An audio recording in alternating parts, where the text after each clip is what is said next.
of the week goes to, drumroll, at Kaju for you, bald girls with beards. Why is it the comment of the week? Because it's got all caps, it's kind of nonsensical, and I really like the image of bald girls with beards. So at Kaju for you, you win this week's comment of the week prize. It's an eye patch with kitten stickers on it. Limited edition. Now let's answer some questions, because apparently they're over there.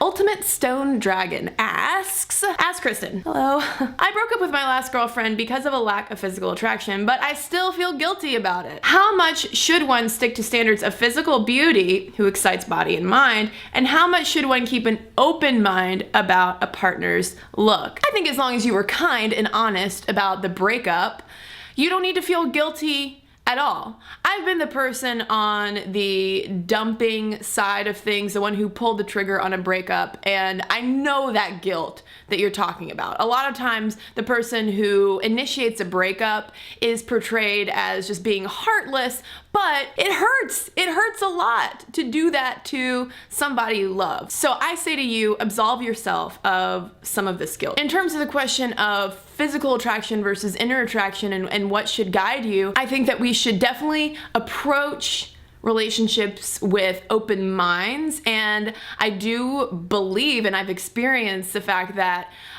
rapport that you have with someone can make them more attractive over time, but if there's not that basic spark, I think it's gonna be hard to make it work. Another question from Hulkmaniac 254. At what point does the age gap in a relationship reach the creepy point? 5 to 10 years? 15? Something else? What's the appropriate age gap for relationships? Well, Hulkmaniac 254, I got a couple of statistics for you to kick things off. The average groom in the United States is 2.3 years older than the bride. Again, speaking in a little heteronormative box. There was a study that came out a few years ago out of Sweden, which found that 4 to 6 years is the ideal age gap. The researchers posited that men being 4 to 6 years older than women serves a nice little purpose of the fact that women are more attracted to men of status.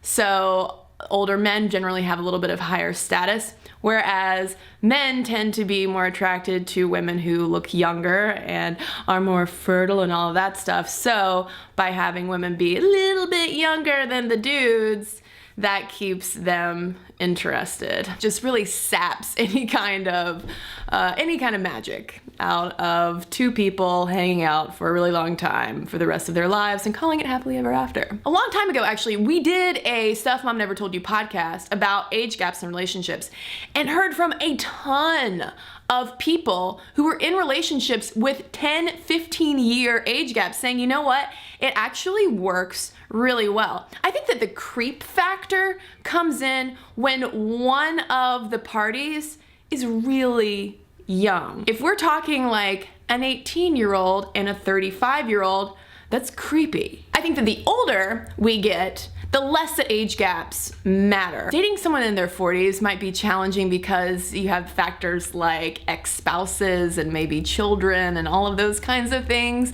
that could make relationships more complex. But I don't feel like if I were to date someone 10 years older than I am, that it would be as big of a deal as if I dated someone 10 years older than I was when I was like 15, 16, 17, or even 20. What do you think though, people? Anyone out there in a large age gap relationship and you're making it work? Anyone have any insight into whether there is a magical number? Is it that 4 to 6 year gap that Swedish study found? Let me know in the comments. And also ask your questions. Ask away. I love all of the questions that you submit. And if you want to have a shot at getting the comment of the week, if anyone has any suggestions for a good way that I can work an eye patch with cat stickers into a video, you know what to do. Leave me your questions And comments, age gaps. What do you think about physicality in relationships? So many things to respond to. Don't forget to be kind and subscribe. And if you want to follow me on Twitter, I'm at MomStuffPodcast.